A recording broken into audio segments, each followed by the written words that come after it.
ওই জমানায় ফেরাউনের অনুমতি নিয়ে মুসা আলাইহিস সালামকে কথা বলতে হয়েছে।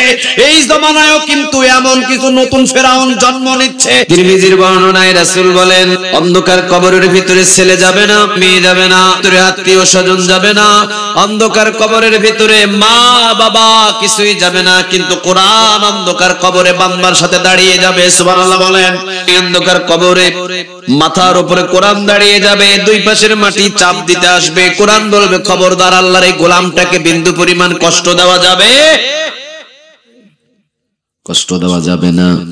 দুই পাশের মাটি চাপ দিতে আসবে, কোরআন বলবে, খবরদার আল্লাহর এই গোলামটাকে বিন্দু পরিমাণ চাপ দেওয়া যাবে। মাটি বলবে, কে তুমি? কোরআন বলবে, আমি কোরআন। কতদিন থাকবা তুমি গোলামের পাশে? কেন তুমি গোলামের সাথে এসেছো? মাটি যখনই কোরআনকে প্রশ্ন করবে, কোরআন উত্তর দিবে, আমি কোরআন দুনিয়াতে মানতে গিয়ে এই গোলামটা নিজের ঘরে ঘুমাতে পারে নাই, আমি কোরআন মানতে গিয়ে এই গোলামকে বছরের পর বছর কারাগারে বন্দী রাখা হয়েছে, আমি কোরআন মানতে গিয়ে এই গোলামটাকে দেশ ছাড়তে হয়েছে, আমি কোরআন মানতে গিয়ে এই গোলামটাকে রিমান্ডে নিয়ে পিটানো হয়েছে, আমি কোরআন মানতে গিয়ে বছরের পর বছর জেলখানায় আটকে রাখা হয়েছে। ঠিক না? আমি কোরআন তাকে ছেড়ে দেব না, কোরআন আমি তার কাছ থেকে দূরে সরে যাব না। কতদিন তুমি তাকে শাস্তি দেওয়ার জন্য চেষ্টা করবা, পারবা না, আমি কোরআন আছি। মাটি বলবে, তুমি কতদিন থাকবা? কোরআন বলবে, যতদিন পর্যন্ত নিরাপদে আল্লাহর জান্নাতে না পৌঁছাতে পারবো ততদিন এই বন্ধু আমি তার গোলাম হয়ে গেলাম। সুবহানাল্লাহ। অন্ধকার কবরে মাথার উপরে দাঁড়িয়ে যাবে কোরআন, যতদিন আপনাকে নিরাপদে আল্লাহর জান্নাতে না পৌঁছাতে পারবে ততদিন কোরআন আপনার বন্ধু হয়ে যাবে। তাহলে কোরআনের সাথে থাকার দরকার আছে না নাই? আরো জোরে বলেন, আছে না নাই? লিল্লাহে তাকবীর, লিল্লাহে তাকবীর, লিল্লাহে তাকবীর। কোরআন আছে যেদিকে, কোরআন নাই যেদিকে, নারে তাকবীর। তাহলে আমরা কোরআন শুনতে বসেছি, শেষ পর্যন্ত থাকার চেষ্টা করব ইনশাআল্লাহ। আলহামদুলিল্লাহি রাব্বিল আলামিন আর-রাহমানির রাহিম মালিকি ইয়াউমিদ্দিন।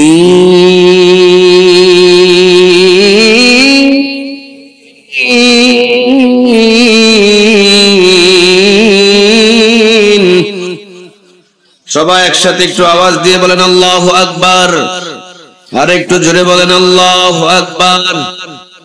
রাসূল বলেন, কেউ যদি একবার আল্লাহু আকবার বলে, আল্লাহ রাব্বুল আলামিন রাসূলকে বলে দিয়েছেন, নবী আপনি জানিয়ে দেন, দুইটা উট জিহাদের ময়দানে দান করার নেক তার আমলনামায় জমা করে দিবেন। তিনি কে?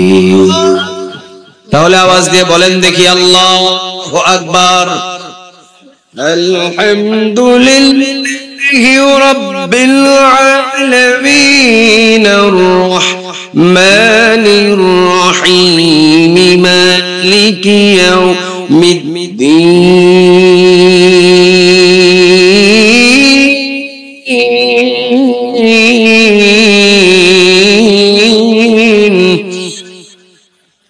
সূরাতুল ফাতিহা কোরআনের এমন একটা সূরা, যে সূরাটা কোরআনের মা। সুবহানাল্লাহ বলেন। কোরআন এমন একটা কিতাব, আপনি যদি কোরআন তেলাওয়াত করেন আপনার আমলনামায় যতগুলো নেক জমা হয়ে যাবে। আমি যদি পাশে বসে থেকে কোরআন তেলাওয়াত শুনি ততগুলো নেক আমার আমলনামায় জমা করে দিবেন। তিনি কে?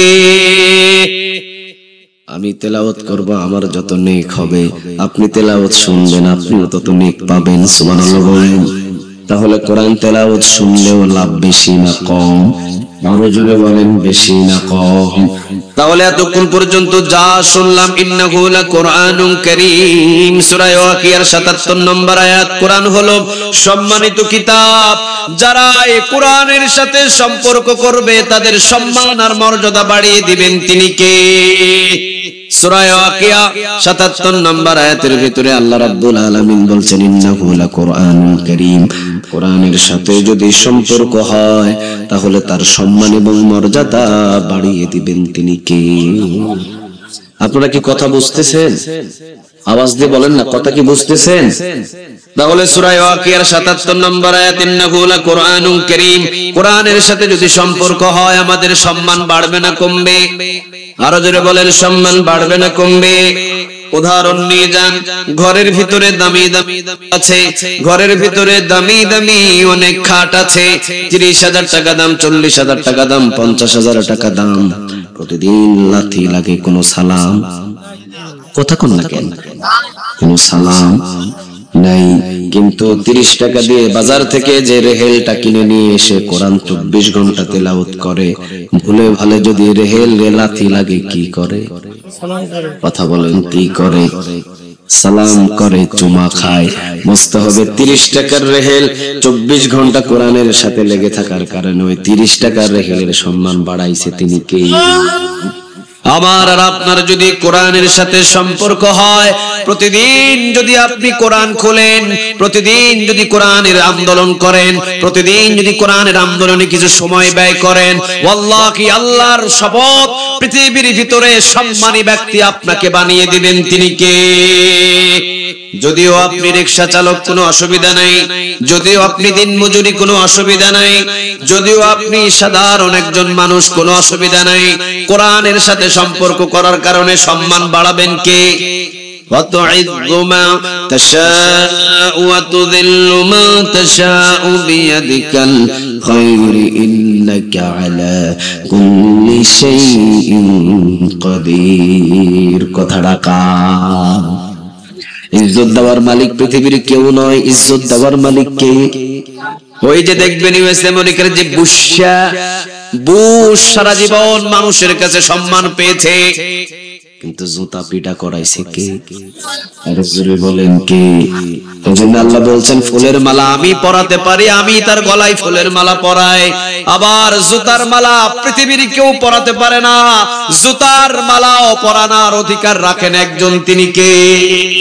কোরআন মানবেন, সম্মান বাড়বে। কোরআনের বিরুদ্ধে যাবেন, আবু জেহেল হবেন। কথা কন না কেন? আবু জেহেল নাম আপনাদের ঝিনাইদহতে কয়জনের আছে? কথা কন না কেন? পিছনে আছে মনে হয়, এইজন্য বলে না। আবু জেহেল কি আছে? হাত তুলেন। আছে কেউ আবু জেহেল? কিন্তু এলাকার ভিতরে আবু বকর আছে না নাই? ওমর আছে না নাই? ওসমান আছে না নাই? আলী আছে না নাই? মুহাম্মদ আছে না নাই? আবু জেহেল একজনেরও নাম নাই। কারণ কি? আবু জেহেল কোরআনের বিরুদ্ধে থাকার কারণে বাড়ি হলো টয়লেট। ওর ঘর কিন্তু এখন ইন্টারন্যাশনাল টয়লেট, ঠিক না বেটি? হাজী সাহেব মক্কায় গেলে, ওর বাড়ির আশেপাশে গেলে পেটের ভিতরে মুসার দেয়। ডাক্তার রে বলে, তাড়াতাড়ি পুলিশ প্রশাসন রে বলে, পেটের ভিতরে মুসার দিয়েছে, ডাক্তারখানা কই? কই ডাক্তারখানা? এখানে যাও। কয়টা তো টয়লেট? কয় এটাই ডাক্তারখানা। কয় এখানে গেলে কেমনে ডাক্তারখানা হয়? পুলিশ বলে এখানে আসলে পেটের ভিতরে মুসার দিবে হাগ আগে। আবু জেহেলের বাড়িতে হাগ, এই জন্য পেটের ভিতরে মোছাড় দিছে তিনি কি?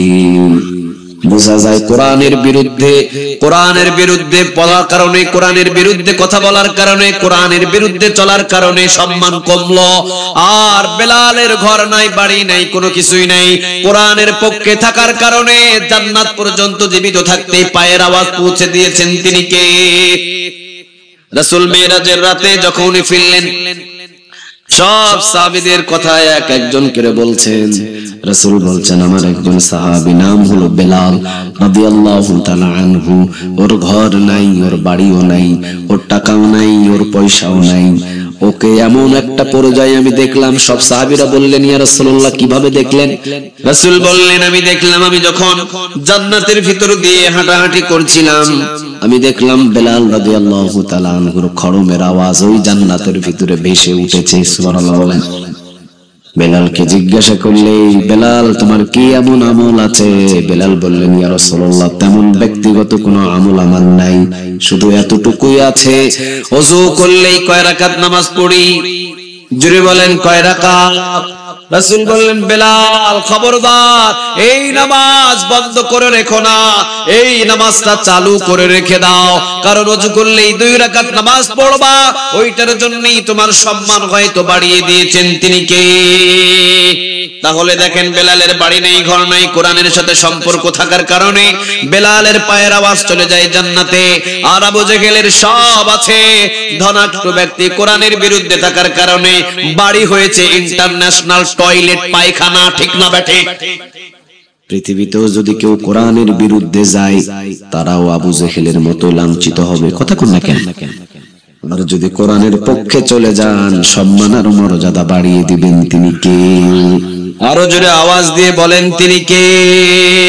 সূরাতুল ফাতিহা থেকে একটু আলোচনা আমরা শুনি, চলেন। কোরআনের 1 নাম্বার সূরা কয় নাম্বার? সবার মুখস্থ আছে না? তখন না কেন সবার মুখস্থ নাই? আলহামদুলিল্লাহি রাব্বিল আলামিন রহমানির রহিম মালিকি ইয়াউমিদ্দিন।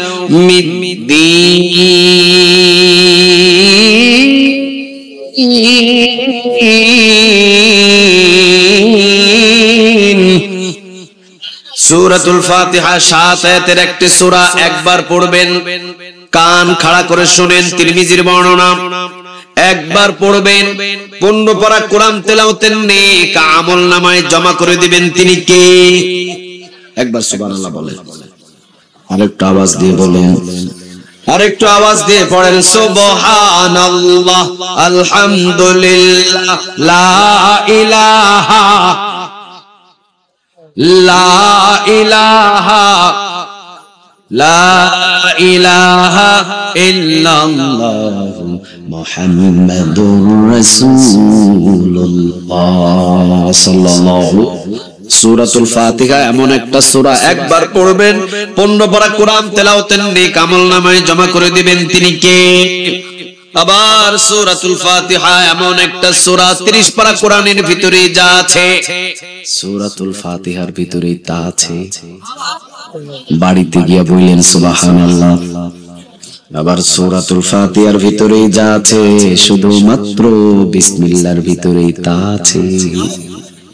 বিসমিল্লাহকে আপনি ব্যাখ্যা করেন, সূরাতুল ফাতিহা হয়ে যাবে। সূরাতুল ফাতিহা ব্যাখ্যা করেন, 30 পারা কোরআন হয়ে যাবে। 30 পারা কোরআন সংকীর্ণ করেন, সূরাতুল ফাতিহা হয়ে যাবে। সূরাতুল ফাতিহা সংকীর্ণ করেন, বিসমিল্লাহ হয়ে যাবে। সুবহানাল্লাহ বলেন। তাহলে সূরাতুল ফাতিহার গুরুত্বটা এবার বলেন, বেশি না কম? একটু জোরে বলেন, বেশি না কম? লা সালাতা ইল্লা বিফাতিহাতিল কিতাব। আরেকটা সূরাতুল ফাতিহার গুণ হলো লা সালাতা ইল্লা বিফাতিহাতিল কিতাব। এমন কোন নামাজ নাই যে সূরাতুল ফাতিহা ছাড়া হতে পারে, সব নামাজেই সূরাতুল ফাতিহা লাগে। হুকুমটা কার? তারাবির নামাজ পড়েন, কোন সূরা লাগে? বিতির নামাজ পড়েন, কোন সূরা লাগে? মাগরিব নামাজ পড়েন, কোন সূরা লাগে? এশার নামাজ পড়েন, কোন সূরা লাগে? ঈদের নামাজ পড়েন, কোন সূরা লাগে? তাহলে সূরাতুল ফাতিহা ছাড়া কোন নামাজ হয়? আরো জোরে বলেন, হয়। এখন বলেন, সূরাতুল ফাতিহার গুরুত্বটা বেশি না কম? আস্তে বলেন, বেশি না কম? একটা কথা আমি আগে আলোচনা ঢোকার আগেই বলে দিই একটা কথা, সূরাতুল ফাতিহাতে আমরা যা বলি, মসজিদের ভিতরে ঢুকে সূরাতুল ফাতিহাতে আমরা যা বলি, ওই অনুযায়ী যদি মসজিদ থেকে বাহির হয়ে শুধু নামাজিরা সেই ওয়াদাটা পূরণ করত, বহু আগে নামাজিদের আন্দোলনে বাংলাদেশে কোরআনের রাজ কায়েম হয়ে যেত। আস্তে বলেন ঠিক, আওয়াজ দিয়ে বলেন ঠিক না বেঠিক? বাংলার জমিনের ভিতরে নামাজের ওয়াদা নাই, নামাজের কোনো অভাব নাই। শুধু নামাজিরা যদি সূরাতুল ফাতিহাতে মসজিদে যা বলে, মসজিদ থেকে বাহির হয়ে যদি সূরাতুল ফাতিহার ওয়াদাটা পূরণ রাখতো আল্লাহর কাছে, বহু আগে নামাজিদের আন্দোলনে বাংলার জমিনে কোরআনের রাজ কায়েম হয়ে যেত, ঠিক না বেঠিক? কিন্তু বহু নামাজি মসজিদে গিয়ে বলে এক, বহু নামাজি মসজিদ থেকে বাহির হয়ে করে আরেক। এমন বহু রূপী নামাজি আছে না? একটু আস্তে বলেন আছে না?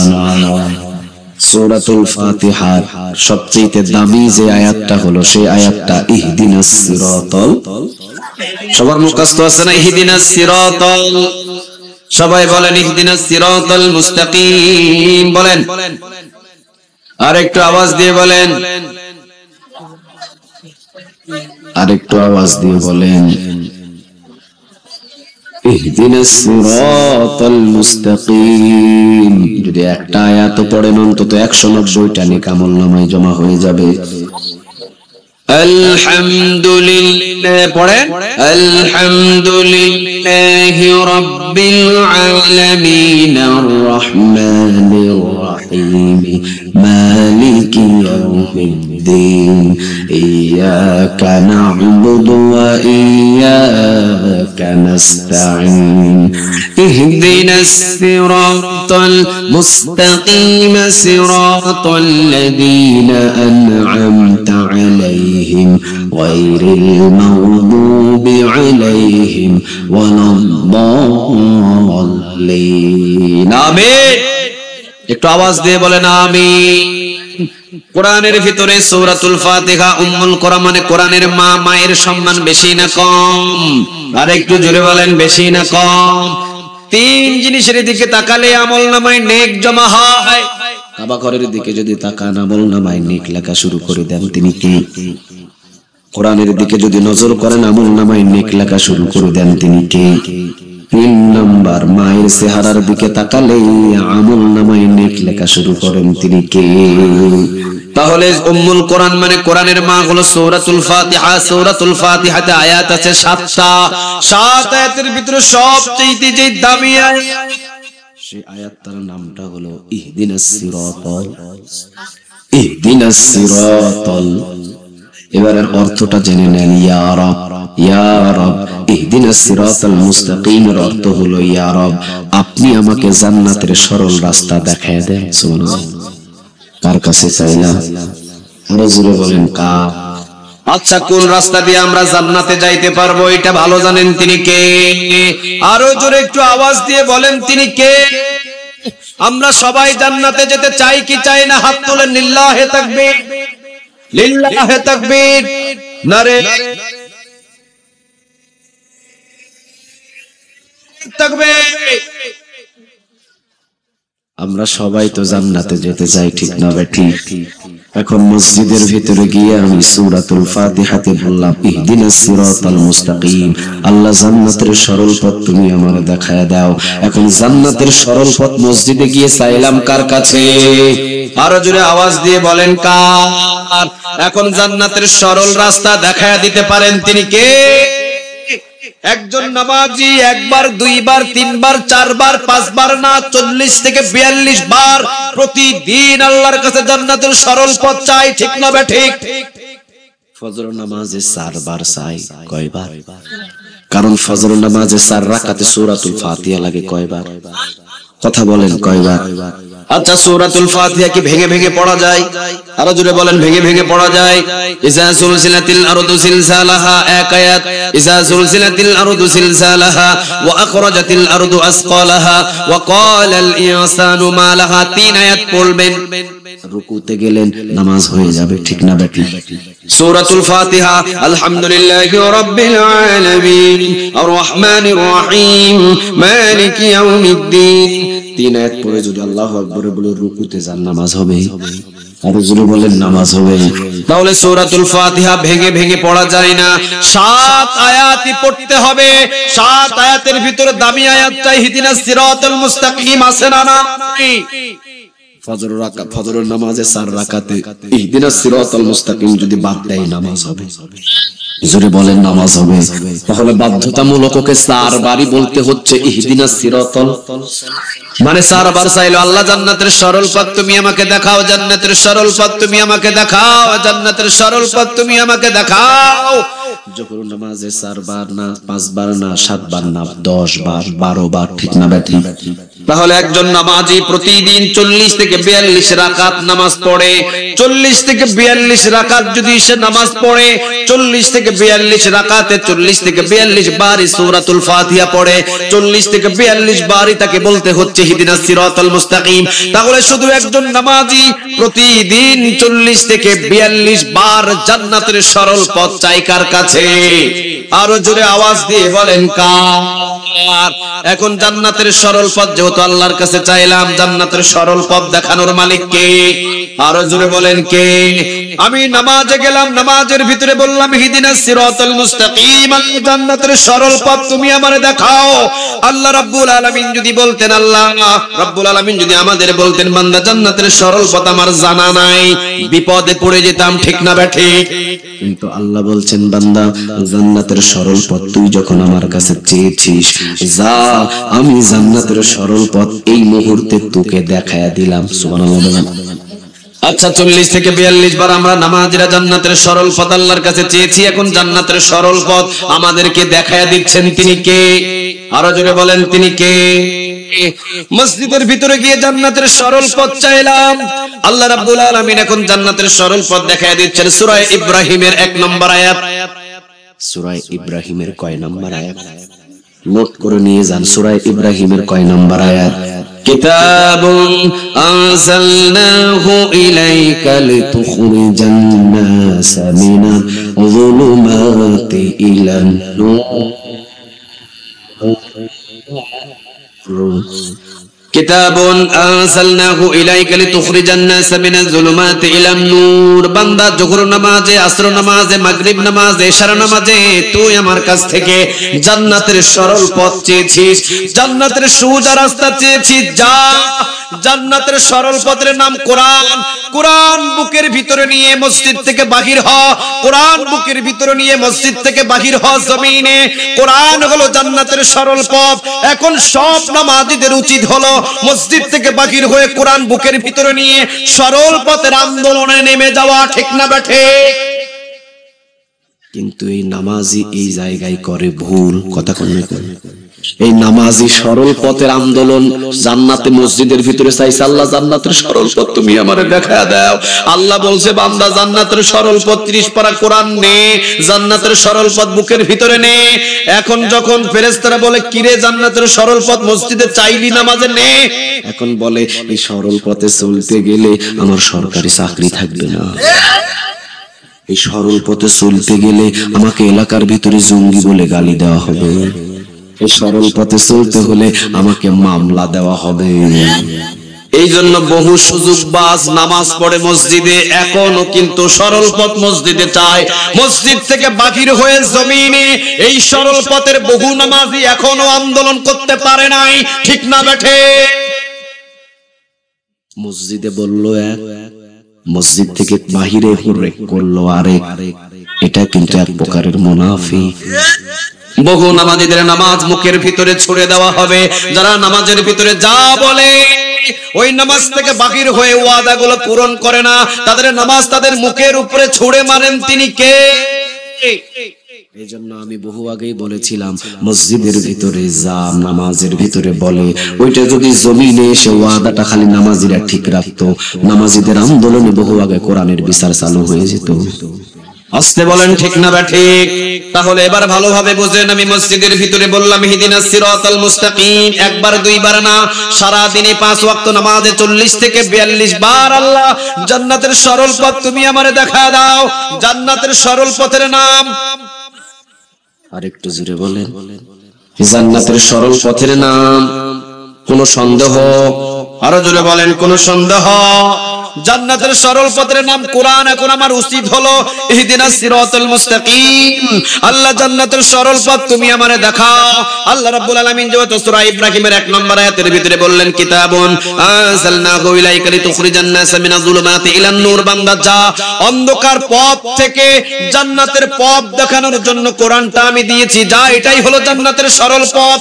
উচিত ছিল ওই নামাজির ওই মসজিদ থেকে বাহির হয়ে সরল পথ বুকের ভিতরে নিয়ে ময়দানে কোরআনের আন্দোলনে সরল পথের আন্দোলনে নেমে যাওয়া, ঠিক না ঠিক? কিন্তু এই নামাজি কিন্তু বড় চালাক। এই নামাজি করে কি জানেন?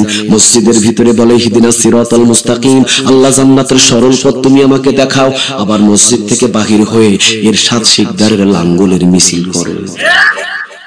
এমন নামাজি আছে না? না আসতে বলেন আছে না? না তাহলে মসজিদে বললো মসজিদে চাইলো সরল রাস্তা, মসজিদ থেকে বাহির হয়ে সরল রাস্তা ভুলে গিয়ে কিছু দুনিয়ার স্বার্থের জন্য মানুষের বানানো এর সাথে লাঙ্গলের মিছিলে যাচ্ছে। বোঝা যায় এইটাই হলো লাঙ্গল, ভুল পথ, ঠিক না ঠিক? কিন্তু এই বেড়া যারা এখন বলে কোরআনের মাহফিল করতে গেলে অনুমতি লাগবে, নিশ্চয়ই ফেরাউনের সাথে সম্পর্ক, নমরুদের সাথে সম্পর্ক। আরে জানেন নাকি মুসা আলাইহিস সালাম সমস্ত মানুষদেরকে আপনাদের মতো একত্রিত করে নিয়ে মুসা আলাইহিস সালাম দাওয়াতের জন্য দাঁড়াতেন। আর ফেরাউন গিয়ে কি বলতেন জানেন? ফেরাউন বলতেন, মুসা তুমি কি আমার কাছ থেকে পারমিশন নিছো? মুসা আলাইহিস সালাম বলতেন, কিসের পারমিশন? পাহাড় আল্লাহর, জমিন আল্লাহর, ওই সূর্য আল্লাহর, চন্দ্র আল্লাহর। তুমি ফেরাউনের কাছ থেকে অনুমতি নিতে হবে কেন?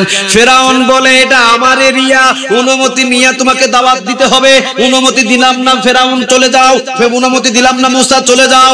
ওই জমানায় ফেরাউনের অনুমতি নিয়ে মুসা আলাইহিস সালামের কথা বলতে হয়েছে। এই জমানায়ও কিন্তু এমন কিছু নতুন ফেরাউন জন্ম নিচ্ছে, ঠিক না বেঠে? এটার যদি প্রতিবাদ না করতে পারেন, আগামীর দিনে অপেক্ষা করেন, মসজিদের আযান ও অনুমতি দিয়ে দিতে হবে।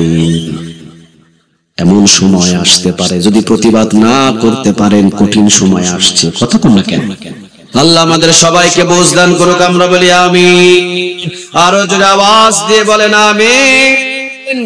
তাহলে এক কাতার চলে গেল ইহদিনাস সিরাতাল মুস্তাকিমের সরল পথে, বাকি 9 কাতার, এই 9 কাতারের চলে গেল লাঙ্গলের দিকের সাদের দিকে, বাকি 3 কাতার চলে গেল ধানের শীষের দিকে।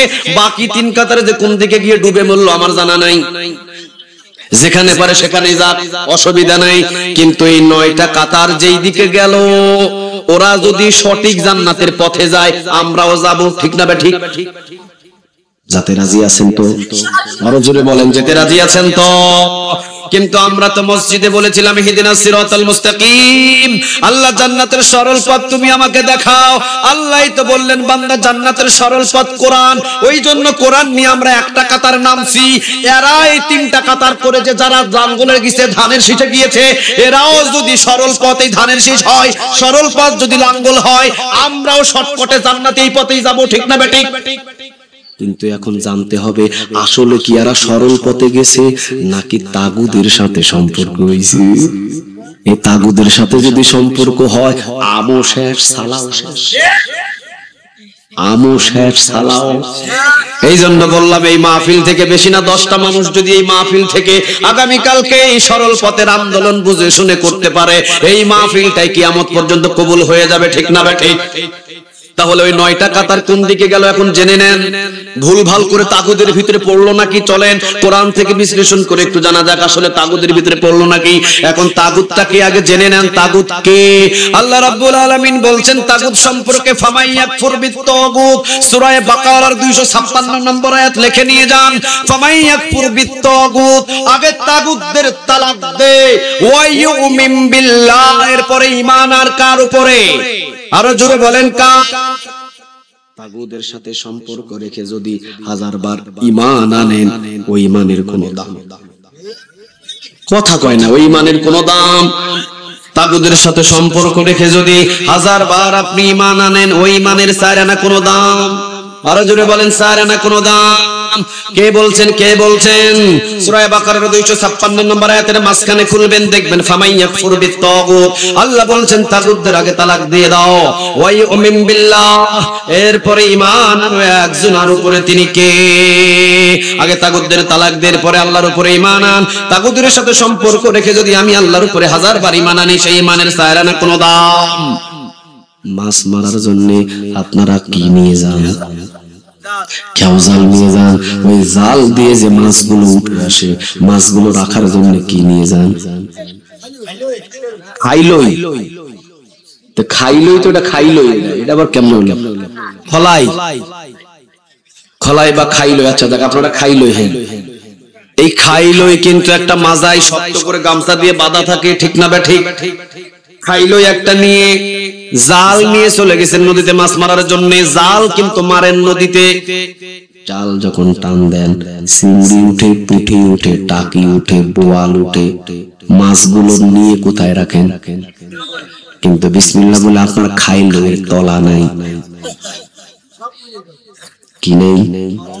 কয়টা মাছ বাড়িতে আসবে? কয়টা মাছ বাড়িতে আসবে?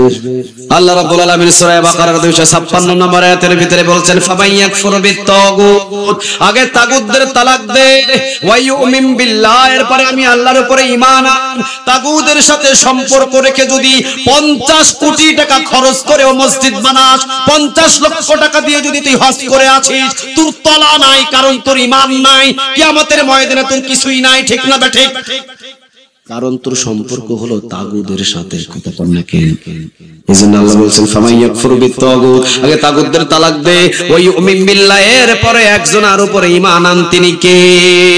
সূরা আন-নাহলের 36 নম্বর আয়াত বাড়িতে গিয়ে খুলবেন এবং দেখবেন তাগুত সম্পর্কে আল্লাহ কি বলছেন। ওয়ালাকাদ বাআসনা ফি কুল্লি উম্মাতির রাসূলা, আমি যুগে যুগে যুগে যুগে যত নবী এবং রাসূল দুনিয়াতে পাঠিয়েছেন আল্লাহ, সব নবী এবং রাসূলদের সর্বপ্রথম দাওয়াতের কাজ দিয়েছেন কয়টা?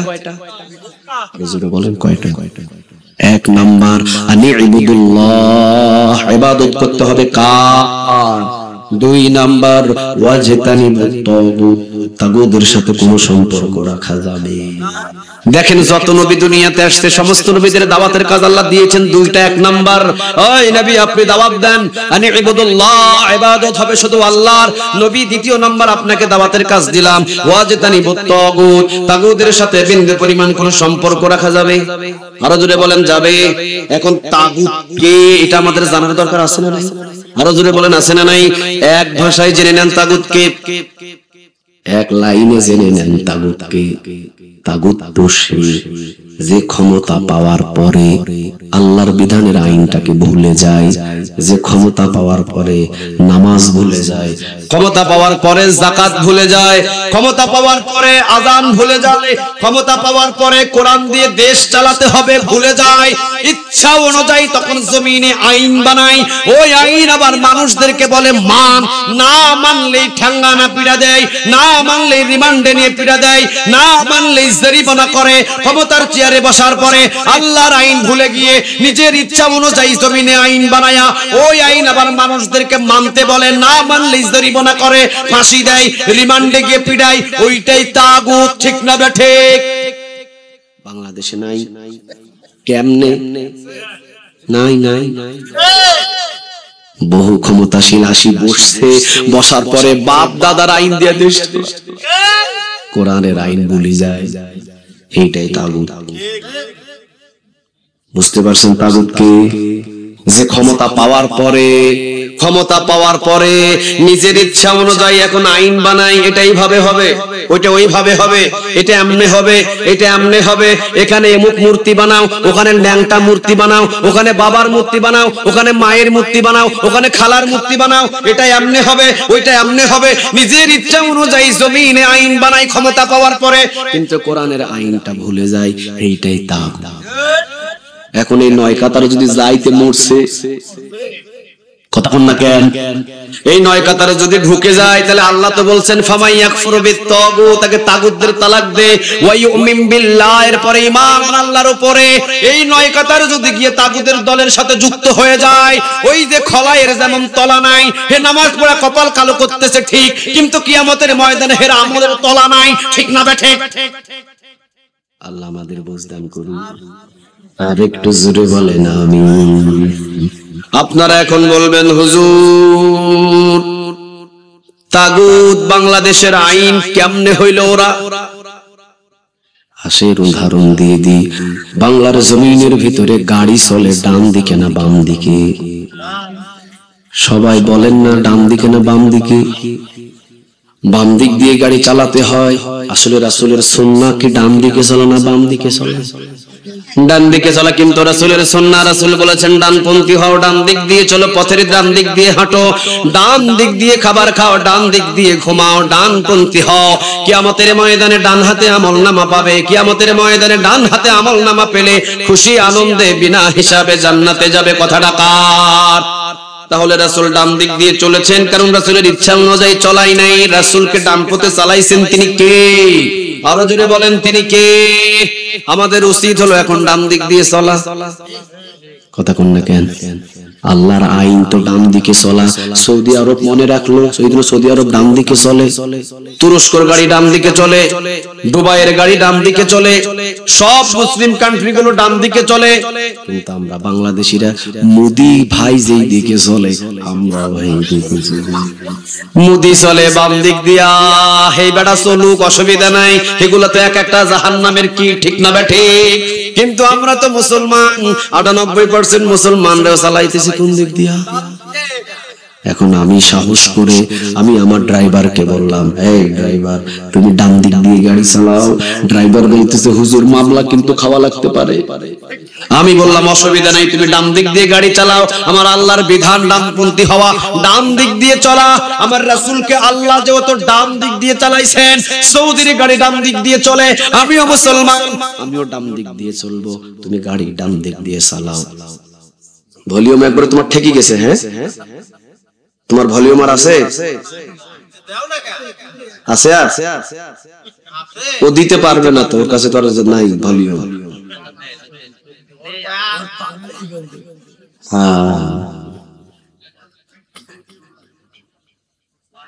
আমি আমার ড্রাইভারকে বললাম, ড্রাইভার গাড়ি ডান দিক দিয়ে চালাও। আমার ড্রাইভার গাড়ি রোডের উপরে উঠিয়ে ডান দিক দিয়ে চালানো শুরু করছে। 5 কিলোমিটার না যেতেই একজন সার্জেন্ট পুলিশ, উনি বলছেন হুজুর কি ব্যাপার, রং সাইডে কেন ড্রাইভ করছে? আমি বললাম কেমনে রং? ডান দিক দিয়ে চলা, এটা আমার আল্লাহর আইন, ঠিক না ব্যাঠিক? এটা রং হলো কেমনে? কয় হুজুর আমারে আইন বুঝান, দেখছেন? হে কয় আমারে আইন বুঝান। বাংলাদেশের সংবিধানে লেখা আছে আপনাকে বাম দিক দিয়ে চলতে হবে, কিন্তু আপনি ডান দিক দিয়ে চলতেছেন, আপনি তো রং সাইডে আছেন। আমি বলছি ভাই সাহেব, তোমার বাংলাদেশের সংবিধানে লেখা আছে বাম দিক দিয়ে চলতে হবে, কিন্তু আমার 1400 বছর আগে আমার রাসূলকে আইন ডান দিক দিয়ে শিখাইছেন, তিনি কে? এখন যদি বলি তাহলে তো খারাপ হয়ে যাবে। আমি ডান দিক দিয়ে চলতেছি, আমি আল্লাহর আইন মেনে ডান দিক দিয়ে চলতেছি। পুলিশ বলতেছেন হুজুর ডান দিকে চলা রং। আমি বলি ডান দিকে রাইট, কয় রং। আমি বলি রাইট। পুলিশ বলতেছে হুজুর বাম দিক দিয়ে চলেন, বাম দিক দিয়ে না চললে কিন্তু মামলা লেখা দিব। আমি কই ভাই সাহেব আমি আল্লাহর আইন মানতে আমি ডান দিক দিয়ে চলবো, যেহেতু ডান দিক দিয়ে চললে খুশি কে? বাম দিক দিয়ে চললে খুশি কে? শয়তান। তাহলে আমি আল্লাহর বিধান অনুযায়ী ডান দিক দিয়ে চলবো, আমাকে ডান দিক দিয়ে চলার সুযোগ করে দেন। কয় না,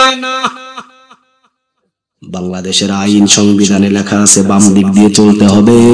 তাহলে বোঝা যায় যে সংবিধানে বাম দিক দিয়ে লিখছে সে নিশ্চয় তাগুদের গোলাম। আসতে বলেন ঠিক। যদি সে অবশ্যই কোরআনটাকে ফলো করত, অবশ্যই কোরআনটাকে বিশ্বাস করত, প্রথম অবস্থায় সে চিন্তা করত আমার সৌদি আরবের গাড়ি ডান দিক দিয়ে চলে, আমার রাসূল চলছেন ডান দিক দিয়ে, 98% মুসলমানদেরকে আমিও ডান দিকে চালাতে চাই। লেখ সংবিধানে বাংলাদেশের গাড়ি ডান দিক দিয়ে চলবে, বাংলাদেশের মুসলমান ডান দিক দিয়ে চলবে, ঠিক না বেঠিক? কিন্তু লিখে রাখছে কোন দিক দিয়ে? লিখে রাখছে কোন দিক দিয়ে? এখন আমি যখন পুলিশে বললাম ভাই সাহেব আমি ডান দিক দিয়ে চলবো, আমি সংবিধান বুঝি না, আমি আল্লাহর আইন মানতে চাই, এই জন্য আমি ডান দিক দিয়ে চলবো, আমাকে ডান দিক দিয়ে চলার সুযোগ করে দেন। উনি বলছেন হুজুর আপনার সাথে আর পারলাম না আমি। দেন আপনার স্মার্ট কার্ড, দেন আপনার ট্যাক্স টুকুন, দেন আপনার ফিটনেস, সবগুলো নিয়ে উনি এবার ওনার কাগজ বাহির করে কি যেন সই করে বললেন বেশি না 20,000 টাকার মামলা। কয় হাজার টাকার দোষ আছে। আল্লাহর আইন মানতে গিয়া কয় হাজার টাকার মামলা খাইল। ডানপন্থে চলবো, আল্লাহ খুশি হবে, আল্লাহরে খুশি করতে যায় কয় হাজার টাকার মামলা খাইলাম, 20,000 টাকার মামলা খাইলাম। বুঝতে হবে আমি কোরআনের আইন মানতে গিয়া আমাকে যারা 20,000 টাকার মামলা দিয়ে বাধা দিল, ওই আইনটাই তাগুত তাগুত তাগুত, ঠিক না বেঠে? আপনি আগামীকালকেই যদি বলেন কোরআন দিয়ে দেশ চালাও, আগামীকালকে যদি এলাকায় একজন চুরি করে ওই কোরআনের বিধান অনুযায়ী যদি ওই 2টা চোরের হাত আপনি কেটে দেন, পরের দিন আপনাকে সরকারি দল গ্রেফতার করে নিয়ে যাবে, ঠিক না ঠিক? কেন করবে? কারণ সমাজের ভিতরে তো হাত কাটার আইন, আর যদি বলেন আইন, আপনারা যখন গ্রেফতার হবেন, আপনারা যখন জিজ্ঞাসা করবেন ভাই সাহেব গ্রেফতার করলেন কেমনে আমাদের, আমরা তো আল্লাহর বিধান অনুযায়ী আমরা তো হাত কেটে দিয়েছি, ওরা বলবে তোদেরকে কে মাতব্বরি করতে বলছে? বাংলাদেশের সংবিধানে ওই আইন। আরো জোরে বলেন ওই আইন। আপনারা হাত কাটলেন, যারা আপনাদেরকে গ্রেফতার করে নিয়ে গেল এরাই তাগুত, ঠিক না ঠিক? এই জন্য আল্লাহ রাব্বুল আলামিন বলছেন তাগুত কারা? যারা ক্ষমতা পাওয়ার পরে শুধু খাবে আর খাবে, কোরআনের আইন ভুলে যাবে। কিছু মানুষ কোরআনের আইন মানতে চাইবে, ওদেরকেই জঙ্গি বলবে, ওদেরকেই গ্রেফতার করবে, ওদেরকেই ফাঁসি দিবে। বুঝতে হবে তারাই তাগুত, তাদের সাথে নামাজীদের কোনো সম্পর্ক। এখন আপনি 9 কাতার গিয়ে যদি তাগুদের দলের ভিতরে চলে যান, মরছেন। আল্লাহ আমাদের বাঁচাও, আমরা বলি আমিন। আর একটু আওয়াজ দিয়ে বলেন আমিন। হ্যাঁ, তাহলে সূরাতুল ফাতিহাতে আমরা জান্নাতের সরল পথ চাইছিলাম কার কাছে?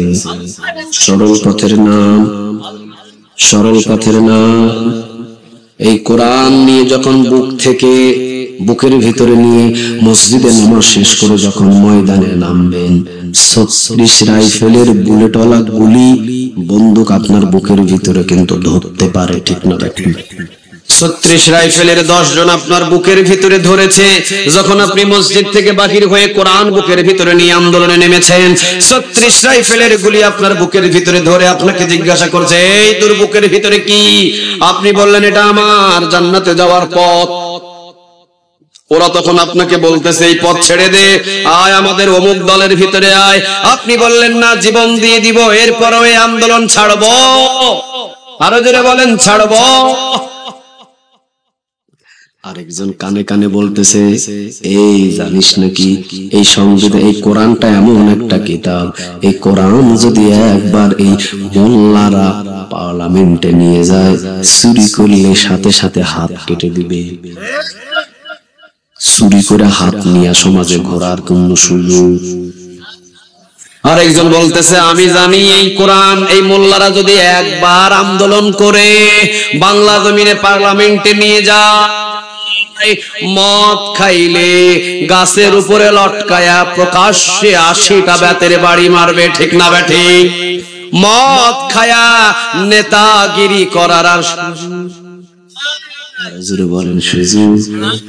আরেকজন বলতেছে আমিও শুনছি এই মোল্লাদের এই কোরআনে এমন আইন আছে, এই আইন যদি একবার বাংলাদেশের পার্লামেন্টে মোল্লারা নিয়ে পৌঁছিয়ে দেয়, তাহলে জিনা করার পরে যদি ধরা পড়ে ছাড়া নাই, কোমর পর্যন্ত পুঁতে পাথর মাইরা রজবের আইন অনুযায়ী মাথা ফাটায়া দেওয়া হবে। আইনটা কার? সাথে সাথে ওই 10 জন যুক্তি করে বলতেছে সর্বনাশ, তাহলে একে আটকা। আটকায় রে, কি দিয়ে আটকাবি? ধর বুকের ভিতরে 36 রাইফেল, 10 জন 36 রাইফেল বুকের ভিতরে ধরে এখন জিজ্ঞাসা করছে এই কোরআন তাড়াতাড়ি ছেড়ে দিয়ে আমাদের দলে আয়। কোরআন যদি ফালায়া দিয়া ওদের দলে যান, জান্নাতে যাওয়া যাবে। আরো জোরে বলেন জান্নাতে যাওয়া যাবে। ওনারা বলতেছে এই 36 রাইফেল কিন্তু বুকে ধরছে, কোরআন ছেড়ে দে। 36 রাইফেলের গুলির ভয়ে যদি কোরআন ছেড়ে দিয়ে জান্নাতে যাওয়া যাবে, তাহলে 36 রাইফেলের গুলি খেয়ে হাসতে হাসতে শহীদ হয়ে কোরআন ধরে জান্নাতে যেতে হবে, ঠিক না ঠিক? এই জন্যই তো আমরা ইতিহাসে দেখেছি 1 বছর জেলখানায়, 2 বছর জেলখানায়, 3 বছর জেলখানায়, 5 বছর জেলখানায়, টানা পিরোজপুরের এই মানুষটারে টানা 13 বছর জেলখানায় রাখার পরেও এই কোরআন কোন জালিম তার বুক থেকে নিতে পারে নাই, ঠিক না বেটে? আপনাদের পাশের ডিস্ট্রিক্টের মানুষ ওজন কতই হবে বেশি। আমার হামজা ভাইয়ের ওজন বেশি হলে 40 কেজি। কথা কন না কেন? 40 কেজি ওজন। উনি রাজশাহী বিভাগের 50 জন মানুষকে খুন করছে, আছে এমন রিপোর্ট।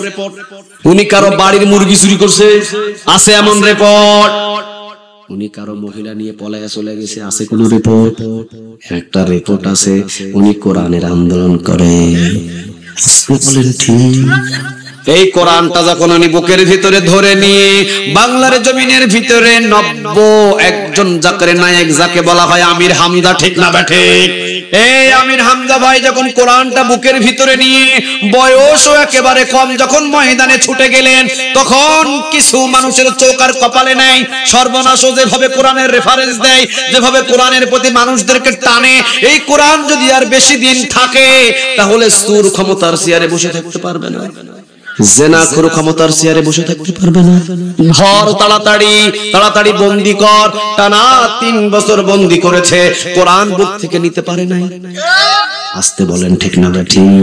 তাহলে বোঝা যায় আমি মসজিদের ভিতরে যা আল্লাহর কাছে সরল পথ চাইছিলাম, সরল পথ নিয়ে যখন আমি ময়দানে নামবো আমার হামলা হতে পারে।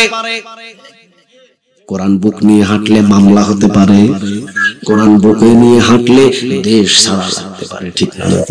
আপনাদের এক কথাই শেষ করে দিব। এখন এই যেহেতু 12টা 21 মিনিট বাজে, টাইম বাজে 12টা 21 মিনিট, আর আমার গলার বাজে গেছে 5টা 5 মিনিট। হ্যাঁ, কারণ এই মাইক যে অবস্থা আমি আজকে পাইছি জীবনের ফার্স্ট। ঝিনাইদহের কথা মনে থাকবে আমার, যে ঝিনাইদহ গিয়ে খাসির গোশত, গরুর গোশত, এরপরে নদীর মাছ, কত সুন্দর আপ্যায়ন, এত সুন্দর রিসিপশন, সব কিছু সুন্দর করছে, কিন্তু জায়গা মতো আইসা আমারে বাঁশ দিয়ে দিছে একবারে পুরা গলা। আমি ভিতরে ঘামতেছি, তো আমার ভিতরে ঘাম ঝরছে, এই যে কপাল টপাল ঘাম ঝরছে। আল্লাহ আমাদের বুঝদান করুক, আমরা বলি আমিন। আর একটু জোরে বলেন আমিন। যে কথাটা আমি বলতেছিলাম, কোন কথা বলছিলাম? আরে তাগুত তো আছে। এই মাত্র যে কথাটা বলা শুরু করলাম, হ্যাঁ আমির হামজা ভাই, হ্যাঁ যেটাই কথা বললাম আমি। তাহলে কোরআন যখন বুকের ভিতরে নিয়ে যখন আপনি ময়দানে নামবেন, হামলা হতে পারে, ঠিক না বেঠে? এই জন্য একটা কথা বলে দিয়ে শেষ করে দিতে চাই, রাসূলের চাইতে ভালো মানুষ ঝিনাইদহতে কয়টা আছে? যেগুলা উত্তর দেয় না, এগুলা সবগুলা হইছে এই দল। কারণ হের নিজেই ভালো, আর রাসূলের চাইতে মনে হয় বসে আছে এখানে। রাসূলের চাইতে আপনাদের ঝিনাইদহে কয়টা মানুষ ভালো আছে? সবাইকে বলতে হবে ইমানের প্রশ্ন, কয়টা মানুষ ভালো আছে? রাসূলের চাইতে সারা পৃথিবীতে কয়টা মানুষ ভালো আছে? একটাও নাই। রাসূল হলো সর্বশ্রেষ্ঠ মহামানব, ঠিক না বেঠে? কেমন মানুষ ছিলেন তিনি? যেই মানুষটা বেশি কষ্ট দিছে ওই মানুষের জন্য বেশি দোয়া করছে। আবু জেহেল সবচেয়ে বেশি রাসূলকে কষ্ট দিছে, মারছে পর্যন্ত, কিন্তু রাসূল রাতের বেলা 2 হাত তুলে বলতেন, আল্লাহ আমার চাচারে কি কবুল করা যায়? সুবহানাল্লাহ বলবেন না? পাথরের আঘাত দিয়ে মাথাটা ফাটিয়ে দিয়েছিলেন, গলার ভিতরে গামছা লাগিয়ে টান দিয়েছিলেন। রাসূল রাতের বেলা গিয়ে এবার হাত তুলে বলে, আল্লাহ আমার চাচারে কি আমার সাথী করা যায় না? কিন্তু না, আল্লাহ বলে হবে না। যেই দিন লাস্ট বললেন, আল্লাহ আমার চাচা যদি না হয় তাহলে খাত্তাবের ছেলে উমরে দিয়ে দেন। আল্লাহ বলে, যান নবী খাত্তাবের ছেলে উমরে কবুল করে দিলাম। তাহলে যে মানুষটা রাসূলকে বেশি মানলো, যে মানুষটা বেশি রাসূল সাল্লাল্লাহু আলাইহি সাল্লামকে বেশি কষ্ট দিল, ওই মানুষটার জন্য প্রতি রাত রাসূল দোয়া করেছেন। যে বেশি কষ্ট দেয় তার জন্য প্রতি রাত দোয়া করে। ঝিনাইদহ ঘরে ঘরে এরকম মানুষ। ঝিনাইদহের মানুষের কারণ কি জানেন? খালি যদি আমাদের প্রধানমন্ত্রী ঝিনাইদহ একবার আসে, আসার পরে যদি একজনকে বলে এই পুরা ঝিনাইদহ কার নামে লিখে দিব রে,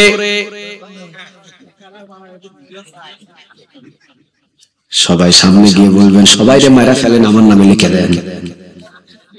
ঠিক না বেঠি? এই স্বার্থবাজ আমরা, কিন্তু রাসূল নিজের বিছানা ছেড়ে দিতেন। রাসূল বাহিরে বসে বসে সারা রাত কাটিয়েছেন, আর বৃদ্ধা মানুষ রাসূলের বিছানা ছেড়ে দিয়েছেন। সুবহানাল্লাহ বলেন। কে আছে এমন মানুষ? আছে একটাও? মক্কা থেকে একজন বৃদ্ধা মহিলা বাহির হয়ে যাচ্ছে, রাসূল সামনে গিয়ে দাঁড়ালেন, বললেন, মা আপনি কোথায় যান? বৃদ্ধা মহিলা বলছে, বাবা মক্কার ভিতরে নতুন একজন জাদুকরের জন্ম হয়েছে, নাউজুবিল্লাহ। ওর নামটা নাকি আব্দুল্লাহর ছেলে মুহাম্মদ। ও নাকি নতুন জাদুকর, ও নাকি জ্যোতিষী। বাপ দাদার ধর্মটাকে ভুলিয়ে দিয়ে নিজের ধর্মের দিকে মানুষদেরকে কিভাবে যে টানে আল্লাহই ভালো জানে। ও অনেক বড় জাদুকর। এই জাদুকরের হাত থেকে বাঁচার জন্য আমি এই মক্কা ছেড়ে দিয়ে চলে যাচ্ছি দূর এলাকায়। উচিত ছিল এখন রাসূল তলপেটে একটা লাথি দিয়ে টাইট করে ফেলে দেওয়া, ঠিক না বেটি?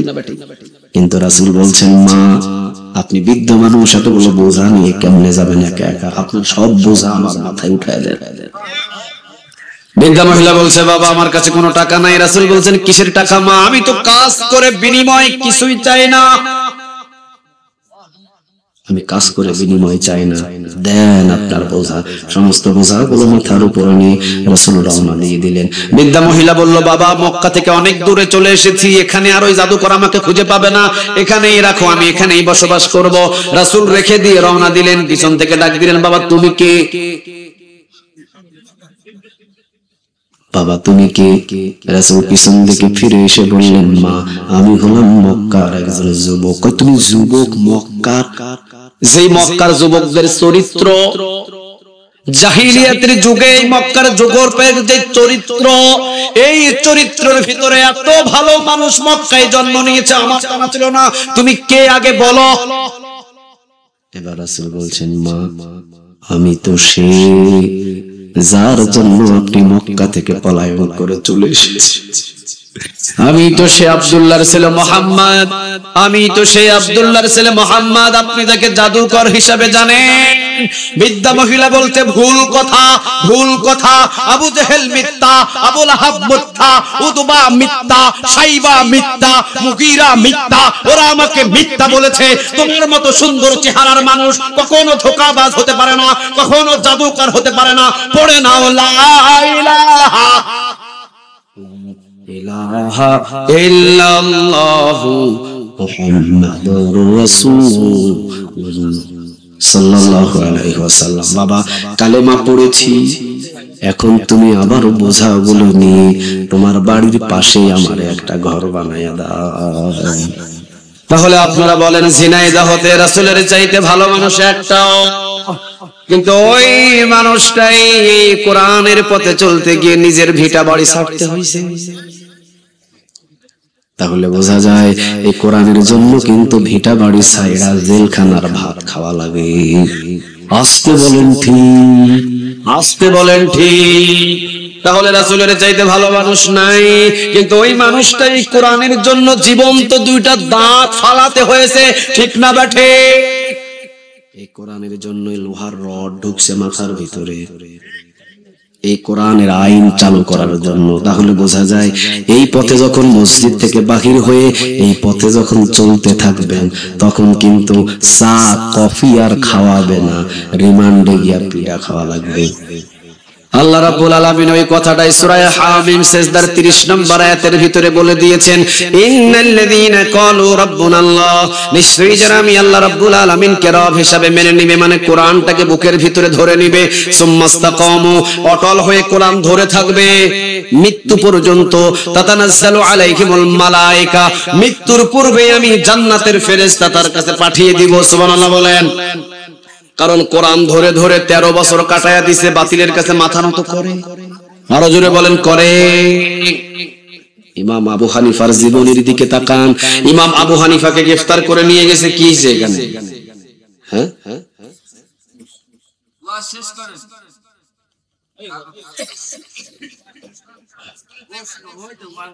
হ্যাঁ ঠিক আছে। আল্লাহ রাব্বুল আলামিন যে কথাটা আমি বলতেছিলাম,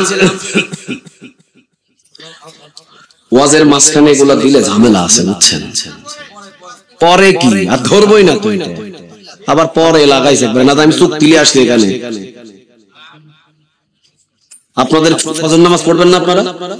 তখন না কেন পড়বেন না? কে কে পড়বেন হাত তুলেন তো দেখি। লিল্লাহে তাকবীর, লিল্লাহে তাকবীর। আপনারা যদি বাড়িতে আধা ঘন্টার ভিতরে ঘুমান, এই কমিটি ঘুমাইতে ঘুমাইতে পাইবে 3টে, 4টা, 4:30, 5টার ভিতরে কমিটি এরা ঘুমোতে থেকে নামাজ পড়বে। এরা পাক্কা ওয়াদা পড়বে। একজন যদি নামাজ কাজা করে ফেলে এই মাহফিল দিয়ে কোনো লাভ হবে না।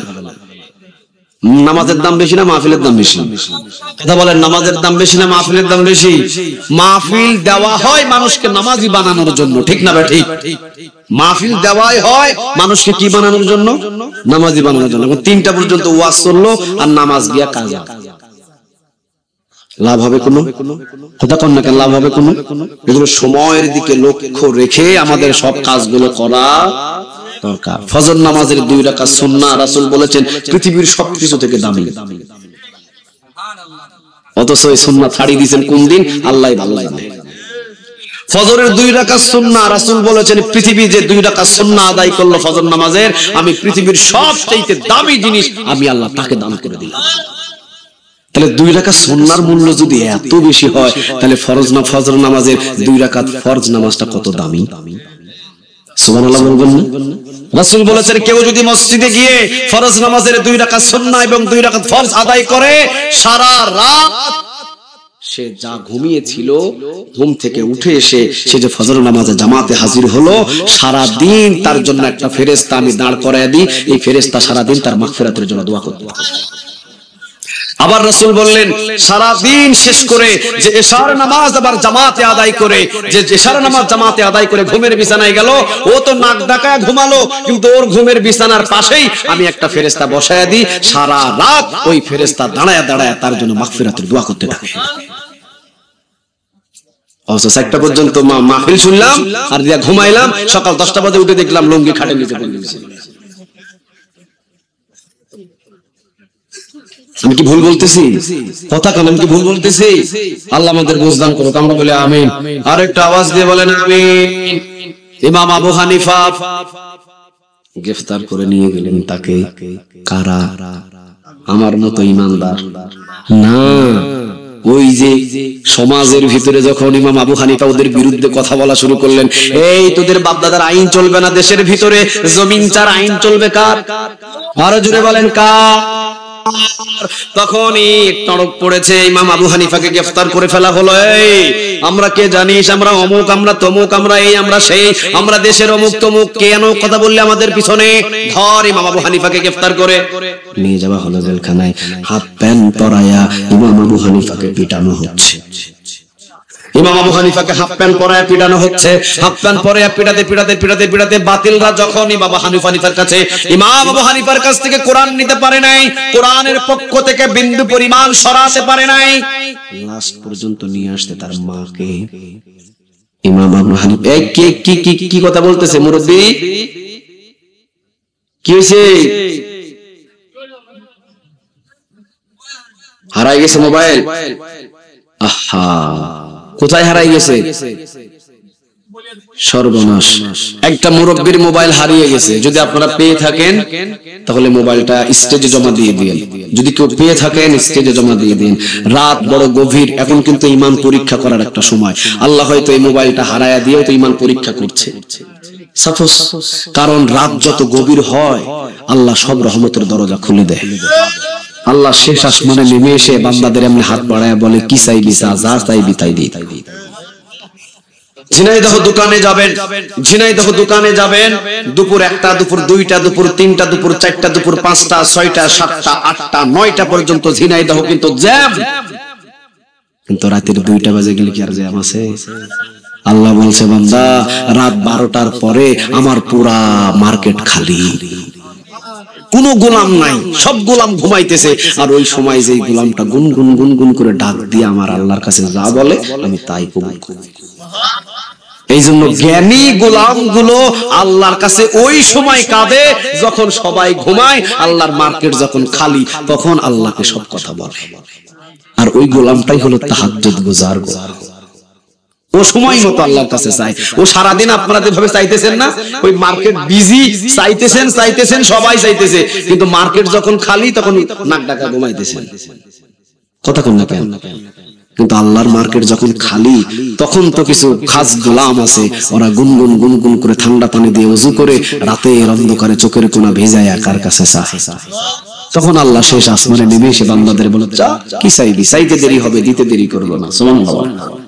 ইমাম আবু হানিফাকে যখনই স্বৈরাচারী শাসকের তাগুদের বিরুদ্ধে যখনই বললেন, জেলখানায় নিয়ে গেলেন, হাফ প্যান্ট পরায়া পিটালেন, মাকে সামনে নিয়ে আসা হলো, মায়ের সামনে ইমাম আবু হানিফাকে পিটাচ্ছেন।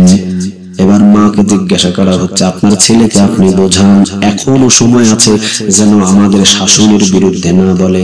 ইমাম আবু হানিফাকে ইমাম আবু হানিফার মা বললেন, বাবা আমি তোকে নসিহত করছি, সব গর্বে ইমাম আবু হানিফা জন্ম নেই না, ঠিক না বেঠে? তুই আমার গর্ভে জন্ম নিয়েছিস, মনে করতে হবে এটা আমার সৌভাগ্য, সারা বিশ্ব তোকে চিনবে, এটা আমার দোয়া তোর জন্য। সুবহানাল্লাহ বলে। বাবা আমি ইমাম আবু হানিফা, তুই যেহেতু বাবা আমার সন্তান, ওরা আমাকে নিয়ে এসেছে, আমি যাতে তোকে নিষেধ করি কলমার তাদের বিরুদ্ধে না চালাস, আমি তোকে বললাম জীবন দিবি, বাতিলের কাছে মাথা নত করবি। মা চলে গেলেন। 3 দিন পরে মায়ের কাছেই ইমাম আবু হানিফার লাশ পাঠিয়ে দেওয়া হয়েছে। কি মনে করেন? তাহলে বোঝা যায় এই কোরআনের পথে চলতে গেলে জীবন দেওয়া লাগতে পারে। আসতে বলেন ঠিক। কিন্তু যারা জীবন দিবেন ওদের জন্য সুসংবাদ দিচ্ছেন তিনি কে? কোন সূরা? সূরা হামিম সিজদার 30 নম্বর আয়াত। আল্লাহ রাব্বুল আলামিন বাড়িতে গিয়ে খুলবেন, কি বলছেন এখানে?